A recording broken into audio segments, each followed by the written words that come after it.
It's an old question, but one that seems to be asked with increasing frequency in the era of so-called cancel culture. Can you separate the art from the artist?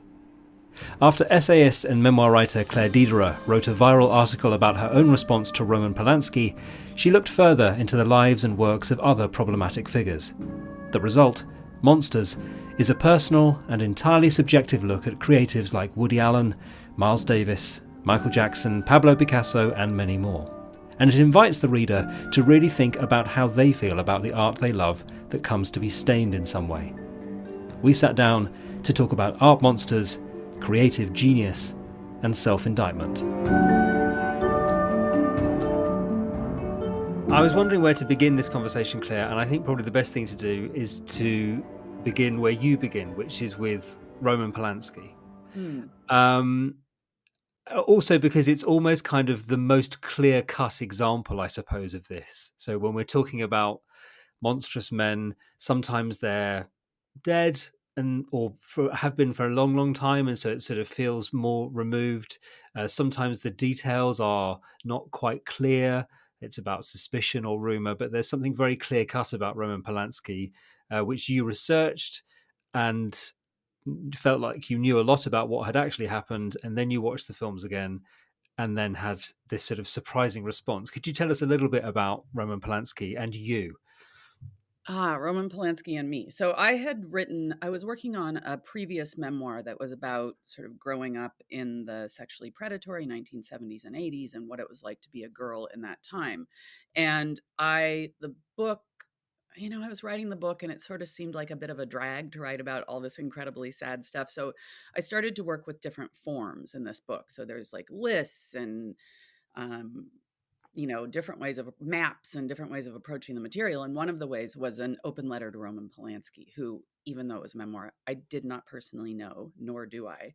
But I kind of used him as a kind of totem figure or straw man to talk about the predatory men of the era. And this was based on his rape of a 13-year-old in the late 70s. So I researched his crime really, really fully, and really knew everything there was to know about it. At the same time, had been a film critic. I had, done film studies. I was deeply invested in his work. So for me, Polanski became this very, as I was watching the films after learning everything about him, I was very shocked that I was still able to watch the films. That seemed like a surprising dynamic to me. And I found myself in this dilemma. And I think, as you say, he's sort of this very stark example of the dilemma because he was convicted of the crime, and because he is truly, in my mind, a great filmmaker. So the two facts sit kind of immovable when it comes to Polanski. I was very surprised that with what I knew of these facts, I was still moved by the work. This is the very confusing thing, isn't it? I had a very weird experience myself recently with Polanski, but far, far removed, which was I finally got around to watching Once Upon a Time in Hollywood, Hmm.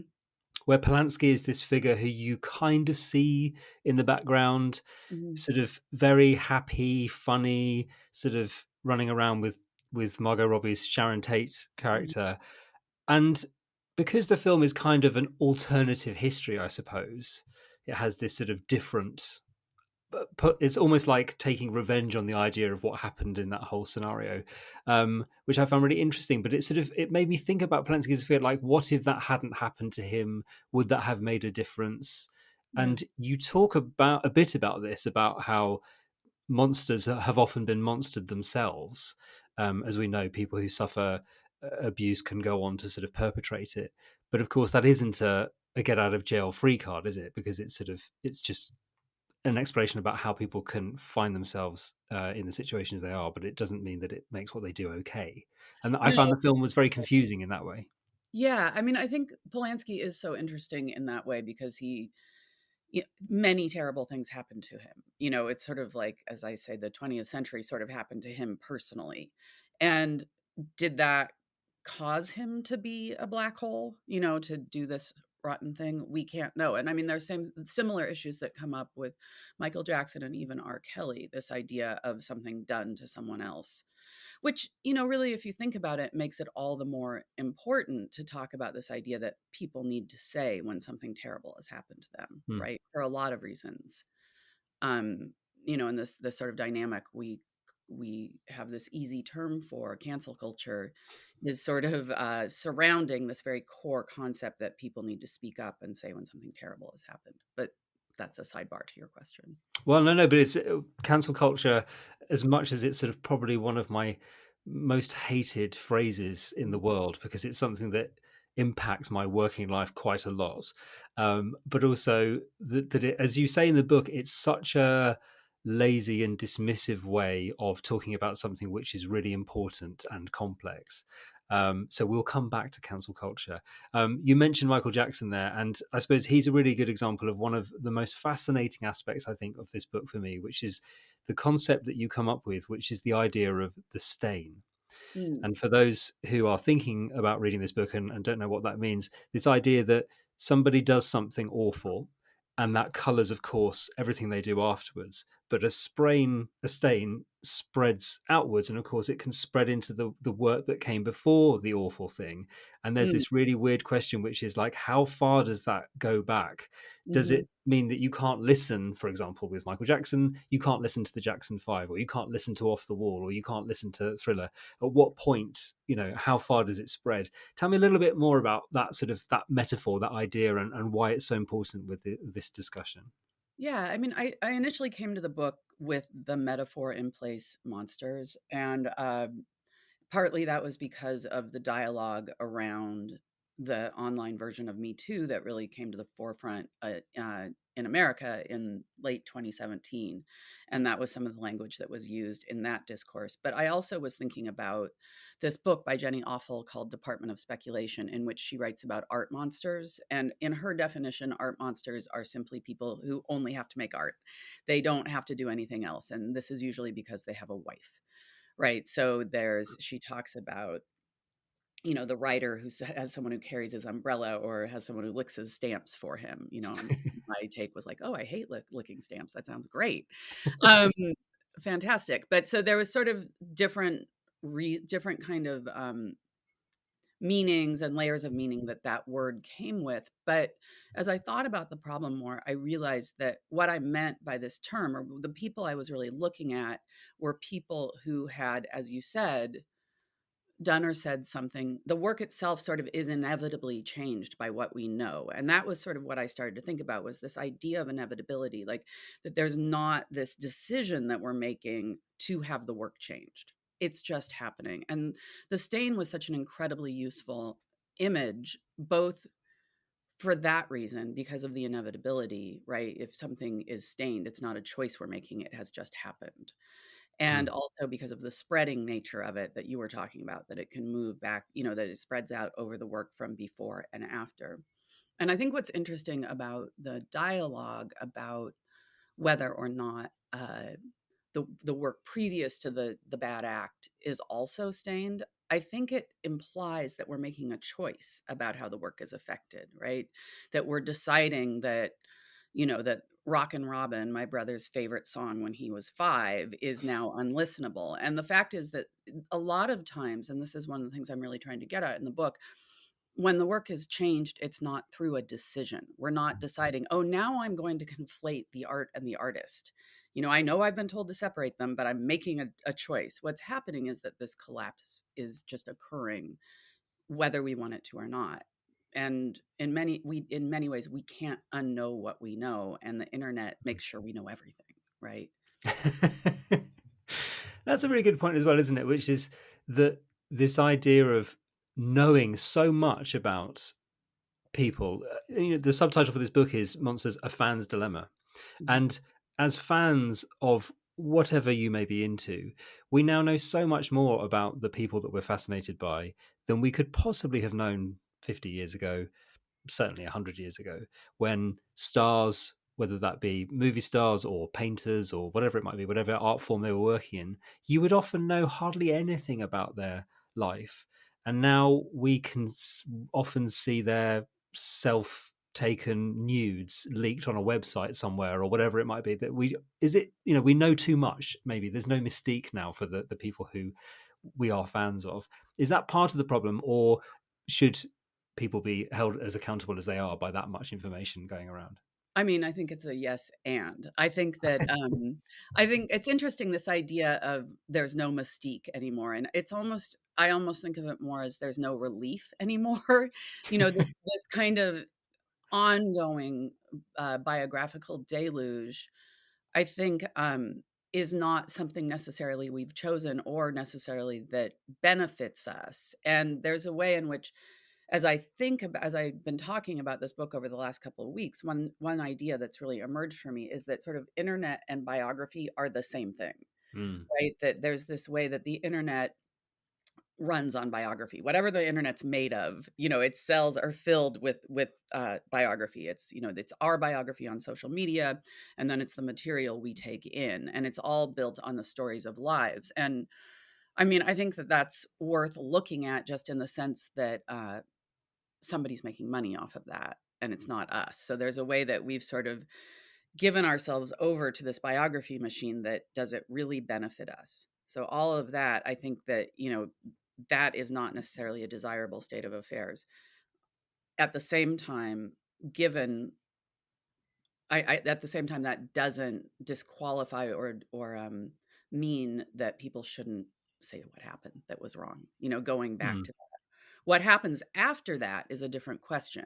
But I think there's kind of a backfilling where it's like people are horrified by the, the sort of outrage machine that is the internet, and therefore they think that people shouldn't say when something bad has occurred. I'm really working hard to step around the term cancel culture here, because I have real problems with it. But what happens after the person says something is a separate question from whether or not they should say it.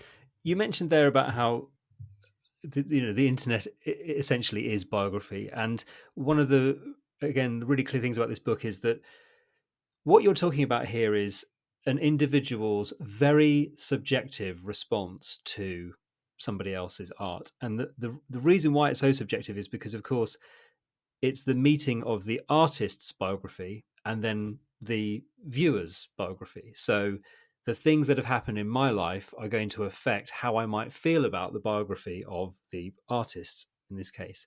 In the same way as you've mentioned, some of the very personal stories that were told to you by friends had a huge impact on your understanding of what it meant for them. And of course, that would be completely different to your own personal biography.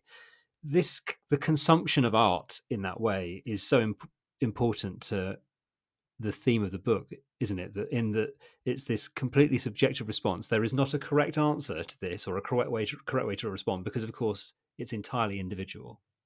Yeah, I think that there's, sometimes when people think that there's sort of an objective response to work or a correct response, they're simply not seeing how their own biography is informing the work. When they say that a female's response or a queer person's response, is off kilter, they're having their own kind of subjective response that's simply invisible. Mm, And that the book is really struggling to valorize that subjective response, and allow people. I talk about this problem of moral feeling. People present their ideas about an artist, and they kind of are having think they're having this ethical thought, which sort of goes to that idea of what should we do? Does the stain travel backward? Will we make a decision?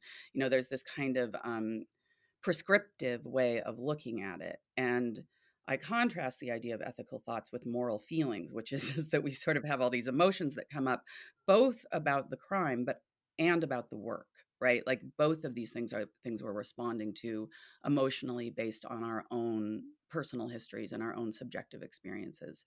And it's not, you know, responding to things out of those feelings is, not at all. It almost sounds like I'm saying that's a bad thing, and that's not what I'm saying at all. It's just a thing that's occurring, mm, and sort of acknowledging that and acknowledging the subjectivity of the audience experience is simply what the book is trying to do, right? I mean, mm, that's something I'm looking at. And in many ways, the book is not trying to answer what should we do so much as trying to look at what happens when this dilemma occurs. So it's almost more descriptive than prescriptive.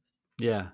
There's it's so interesting the range of people and artists that you cover in the book and the different responses as well, because there are some artists whose work doesn't reflect anything about the crime, for example, or there may be something of their crime in the work, and therefore, of course, that has a much more visceral Mm, impact on the viewer.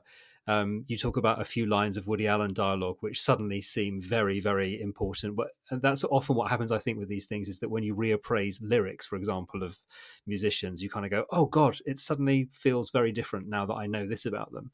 And then there's sometimes you mentioned Nabokov and Lolita, where there is no crime necessarily that's been committed, but the piece of art is so powerful that it almost has this inference like, what was going on there? Like, why did he write this book? That chapter was really interesting to me because it's almost slightly different to the rest. That mhm. the piece of work is so powerful in its depiction of paedophilia that it has this shadow or stain that it almost casts on Nabokov, even though there is nothing to say that he had those feelings at all. Yeah, I mean, you just delineated 3 different ways the work can be affected or can be changed, and I think that it's worth sort of giving examples. As you said, Woody Allen is an example of the place where the work and the crime, or I not crime's the wrong word, but the misdeed or the perceived misdeed are so aligned that it's disturbing in a specific way, and we're talking in particular about Manhattan, which is a film about a 40-something man having a relationship with a 17-year-old girl, woman, whatever, and how that sort of prefigures Alan's relationship with Sunyi Previn. And then sort of there's the kind of dynamic between work and biography that is really contrasted. And I think the clear example of that is Cosby, right? Where the crimes he's accused of is so in contrast to the depiction of family life we saw in the Cosby Show and the depiction of Dr. Huxtable as this pater familias that many of us wished we had. Mm. And then finally, you sort of have Lolita, where there's this the art itself becomes the terrible deed, right? And we have no evidence of a biographical kind of uh, analogy.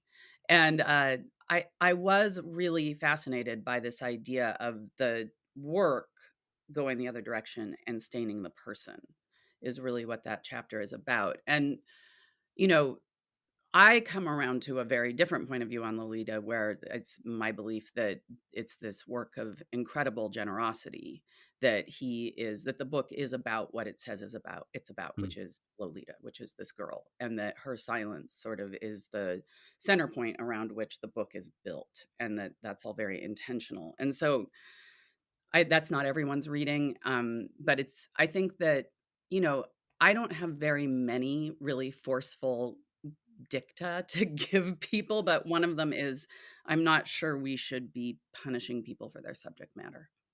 No, absolutely not. Um, Earlier on, you mentioned Jenny Offill's Department of Speculation, which is a very much a favourite book of mine, Oh, that's and the concept of the art monster. mhm, And I suppose in her case, obviously writing that book as a woman and talking about her sort of family life, I was really intrigued by the chapters that you have in this book, which deal with the question of what would make a female monster. You know, what would mhm, that be? And you alight on this idea of abandoning children. mhm, Um, and I know that I imagine that this is a chapter that some women may struggle with, or sort of this idea that this is what a female monster would be to do with this idea of maternal abandonment. But it was a really interesting chapter in that respect. Did you were you ever worried, actually, I suppose, about putting that idea forward that this is what a female monster would be, or was it just simply a question of do you found those good examples within art that would sort of mm. tell that story? Yeah, I think that, I mean, I say in the book very clearly that these are not commensurate misdeeds, right? That it's ridiculous to say that a woman who, you know, shuts the studio door is the same thing as someone who, you know, harasses an underling or commits a crime. And but I wanted to get at the felt experience of monstrosity and kind of the flip side of the art monster. If the art monster is someone who can only think about art and is taken care of, well, what about the person whose job it is to take care of other people who decides they want to make art? And that's really what that section of the book is about. The book is written from a really kind of subjective position as a way to kind of give form to the ideas about subjectivity that I put forward. So there's the content about subjectivity, but then I felt it was important to kind of situate myself inside my own point of view in order to kind of tell that story and uphold that point. And so as a person who's written a couple memoirs and who has done a lot of kind of autobiographical writing, it was very natural for me about halfway through the book to self-indict, to ask, well, am I a monster? And to Mm. start to look at what that felt like and what that was like for me. And I think that, immediately what feels monstrous to me or uncomfortable to me in my own work as an artist is the moments when I've failed to nurture in order to do my work. And so I started to look at that feeling, and I used the stories of Doris Lessing and Joni Mitchell to talk about, more extreme examples of women who've either left children or given up their children in order to make their truly great work, right? And in Joni's case, she believed she was giving her child a better life. Mm. There's all this, and in Doris Lessing's case, she ended up taking care of another child, which is just perfect. Like, even the abandoning mothers end up with children. But there's a way in which the chapter, I hope, sort of turns inside out by the end, and it's clear to the reader that I'm looking to these women almost as parables for what it is to figure out a way to contain the nurturing part of your life in order to be ambitious in your work, right? So it is cheeky to include them in a list of monsters, but it's more complicated than that. Absolutely. And as you say, it comes from a place of self-indictment. You do share, the very personal things that you had dealt with, and they actually help, I think, propel the book towards its, I found, quite surprising conclusion. But we'll come to the ending a little bit later. Before we get there, I wanted to kind of flip the gendered coin again and get to the men, because of this particularly male idea of genius, which you Mm, explore brilliantly in the book through Picasso and Hemingway. This very sort of macho idea of genius, which is that, of course, the genius artist who has these genius impulses that they can barely control as they create their art, and that those same impulses might be the reason why they behave like a complete asshole, for example. And it's something I've always struggled with as somebody who used to be involved in the arts and saw, in my case, actors behaving appallingly because they were geniuses. And I thought, mm. but I'm doing the same job as you, and I've managed to not behave awfully, and I hope I do a good job of being an actor as well. But and it's like a sort of, it's a really fascinating idea, this, isn't it? That it's sort of, that it allows you to behave appallingly. Yeah, I mean, I'll talk more about my idea of genius in a second, but I'm curious if you ever had a self-questioning around that dynamic, like if there was ever a way in which you thought, oh, well, maybe I need to be more of an asshole and then I'd be a better actor. I mean, which is Hey, sort of absolutely. which haunts the book. Yeah, go ahead. Yeah. I mean, here I am as somebody who was an actor for 20 years and stopped doing it. Maybe if I'd been more of an asshole, I would still be acting and having great success. I doubt it somehow, but yeah, no. Of course, that is the thought you have. You kind of go, do I have to behave like that in order to get that kind of to that position? And the same with directors, of course, who have the power in the room. There are different types of director. Some of them are lovely and some of them are tyrannical. And you think, do the tyrants think that they have to be tyrants in order to be creating auteur work, that kind of stuff? Yeah. It's really interesting. But sorry, yes, Karen, tell me more about, as you say, the ideas of genius as you develop them in the book. Yeah. So you described it so well, this idea of this person, usually a male person who is kind of both master and servant, and he's sort of master of the people around him in the case of a director or maybe a musician. um he's the master of his materials, he's the master of sort of the world in front of him, where and the audience, even, where he's sort of got this really strong sense of control. But he's subject to basically his own artistic impulses, which can be expressed in a kind of divine way, or maybe as the muse, or maybe as just a strong urge or an energy where there's something outside him that he's channeling. And I think this is such a kind of endemic image to a certain kind of artistry that it's very easy to picture. You know, I talk about Jackson Pollock flinging paint, or there's a way in which he it's flowing through him and he has no control over it. And of course, if there's an impulse flowing through you and you have no control over it and it's creating great works of art, the question then becomes, if I'm going to honor these certain impulses, why wouldn't I honor all my impulses? Or why wouldn't we create structures that help these men honor all their impulses? Because this thing that they're making is so, you know, so good, so marketable, so all these desirable things. And in the book, I trace that idea to Picasso and Hemingway. I mean, I think ideas of genius certainly have come up for hundreds of years, but I sound like Trump when I say hundreds of years. The phrase he's been using recently for hundreds of years. But Picasso and Hemingway, they were the first great artist and painter of the mass media era. And they were both, aside from being truly great artists, incredibly canny and active in using, you know, newsreels, magazines, all kinds of media to put across their own image. And that image was, you know, brawling, male, abusive, free above all, like this very, very free image. And so it's not just that they're examples of genius, but I think that they helped shape this kind of funnily narrow idea of what the genius is, that you have to fit these certain parameters. So it's interesting to think about your question about these actors who behave so assholically. Like, are they are they conforming to some ideal of the genius that's exterior to them? Is there some idea that I think they're supposed to act this way? And I think this becomes really uh, an easy to spot phenomenon in the world of rock. Like, I think that the kind of rockism, or the great men of rock of the 60s and 70s, are to me Picasso and Hemingway's true children, right? They're the Mm. ones who perform freedom at the very most free level.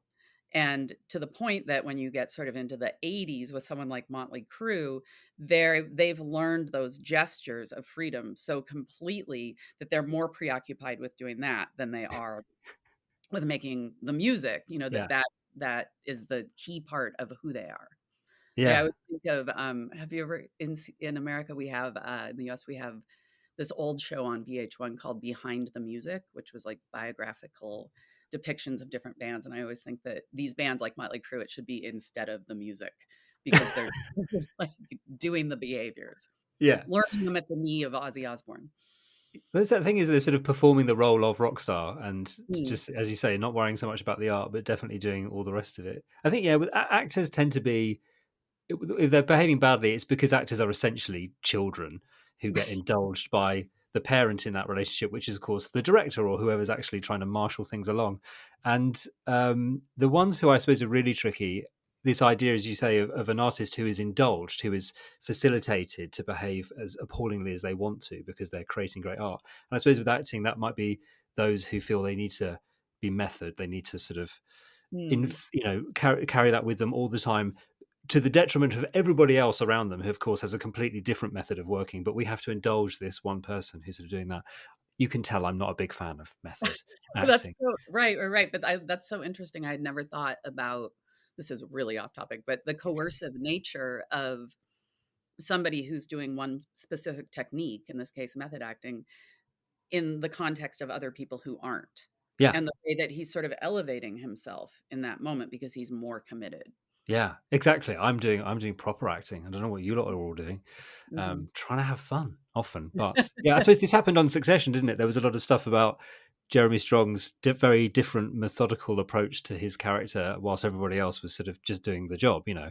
And I think Brian Cox has sort of said it's not helpful if you've got one person who's demanding a particular way of doing things to the detriment of everybody else. Anyway, as you say, we've gone way off topic. I'm going to bring us sort Okay. of claw us back. I was, of course, as the representative of a bookshop in this case, I was intrigued by the chapters where you talk about, I guess, the capitalist consumption of art, and this idea that you can show your disapproval, or should you show your disapproval of, say, somebody like Woody Allen or Roman Polanski by not paying money to go and see their films or whatever it might be? You know, we were just talking there about Hemingway and Picasso, both dead, of course. Very little that can be done about that. You can see the paintings, it's not going to have any financial impact. But now there are several people who are still working, creating art, and there's this question about whether you can hurt them by not paying for it. And you sort of pretty much rubbish that idea, don't you? Because you talk about how what that does is just simply contextualizes the art within a capitalist system and actually lowers the impact of what you're doing because you're playing within the structures of something that already exists. That was a very poor description of what you write, No, but please tell me more. that was, I mean, it's a pretty complex. I think you did well.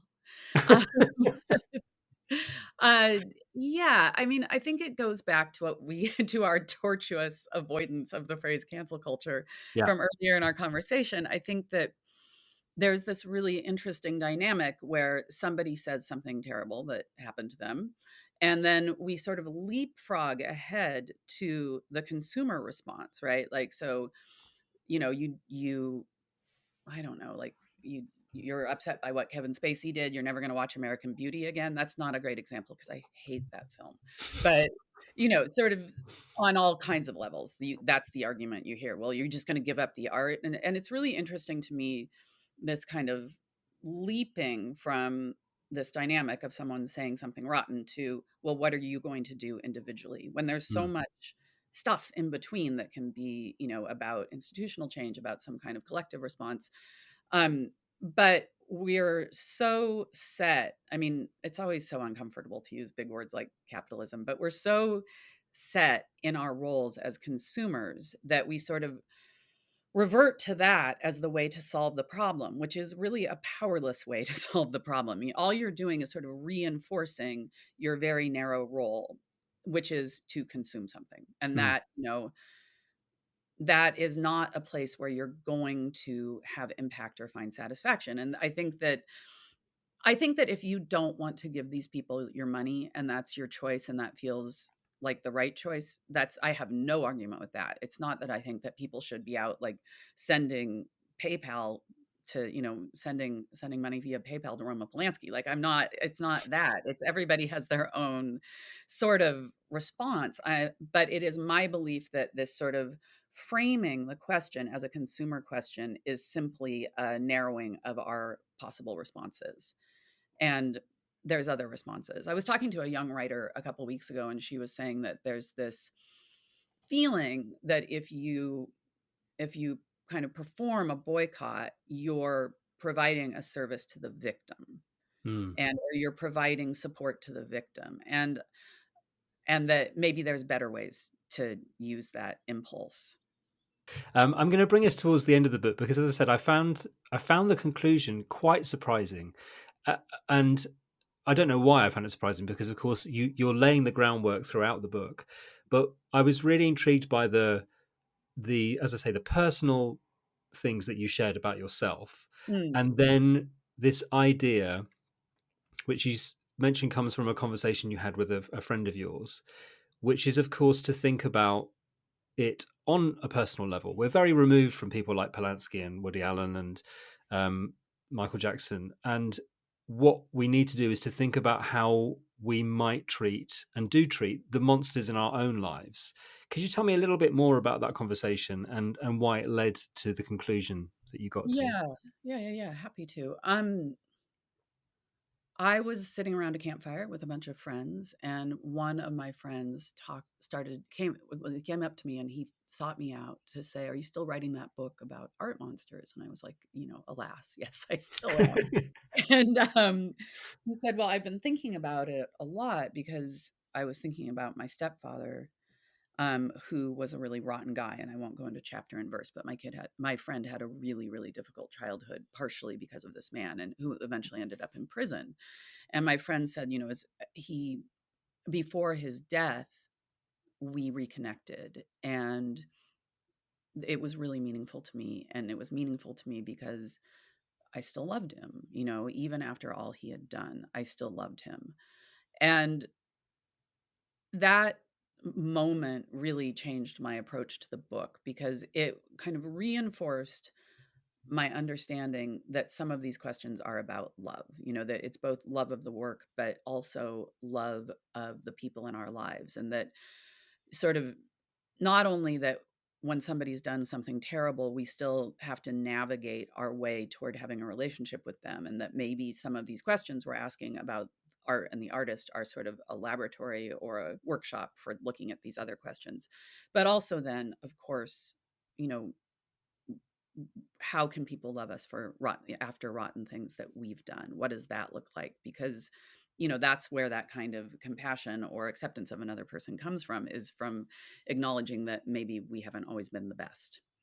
So opening the book into this question of human love, it was once it was just something that was so clear to me, that felt so inevitable, even though it wasn't what I had started writing, that it's Mm. where it needed to end up. And I hope it isn't too much of a swerve, but it But feels as I like. say, it's one of those things where I was surprised by it because I guess I thought that as you're reading a book where you think the question is like, can you separate the art from the artist? Should you? Yet, etc., etc.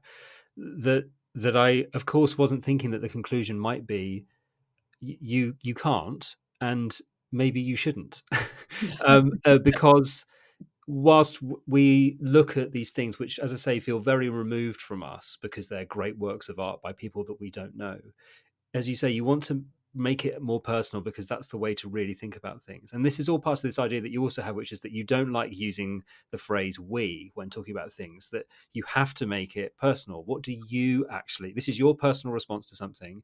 So you have to be brave enough to say, I feel this, I think this, and that's quite a hard thing to do because of, again, we'll have to say cancel culture. One of the worst aspects of that is the kind of mob like aspect to it, which of course comes from feeling great affinity and power by being aligned with other people to kind of go, this is how we all feel about this thing. And of course, that's a load of people with very different experiences, which may or may not be completely connected to what they're talking about. But your very personal response, as you share with each of these artists, and I suppose that's also shared by other people, it's particularly, I think, in the Miles Davis chapter, which is just fascinating, is this thing about being so in love with somebody and their work, being hugely disappointed by something that they've done, and then having to say, but I can still watch that film or listen to that album.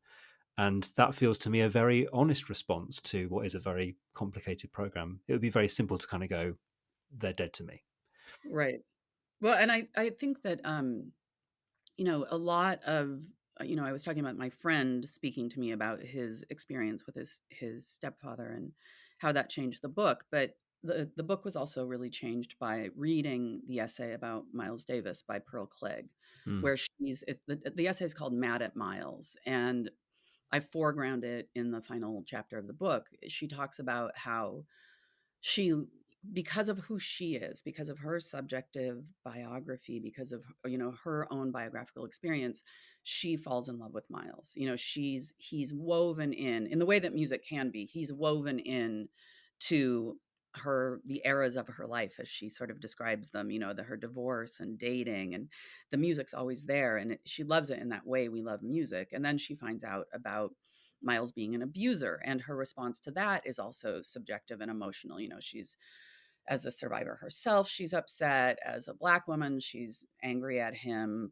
especially because she doesn't want to be angry at a Black man. And she talks about all these feelings, and her subjective response, she takes this incredible risk in this essay of really residing in that subjective response, and not stepping to authority, not stepping to, I'm going to tell you how to feel. She mm, just describes her feelings. I mean, even the title of the essay, Mad at Miles, leads mm, with feeling.